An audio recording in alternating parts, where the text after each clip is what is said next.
Dante, ano na ang development dyan sa issue ng missing sabongeros? Magandang tanghali, Ella. Katatapos lamang ng isinagawang preliminary investigation, Ella.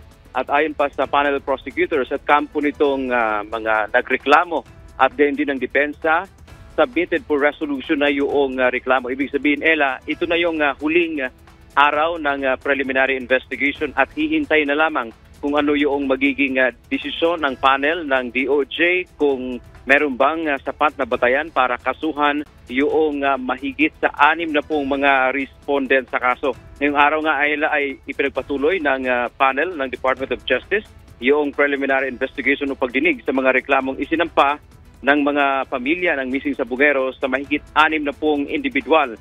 Kabilang rito sa mga respondent ang negosyanteng si Atong Ang at Gretchen Barreto at ang whistleblower na si Julie Patidongan.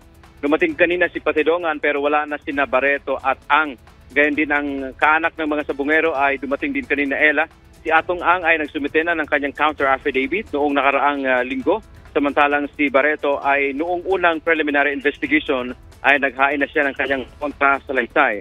Ang mga inihaing reklamo ay kidnapping with serious illegal detention at multiple murders. So pagkatapos nito, Ella, hintayin na lamang natin kung ano ang magiging desisyon ng DOJ, kung tuluyan na bang may makakasuhan kaugnay dito sa issue pagkawala ng mga sabongero. Yan ang ating update mula dito sa DOJ. Balik sa iyo, Ella.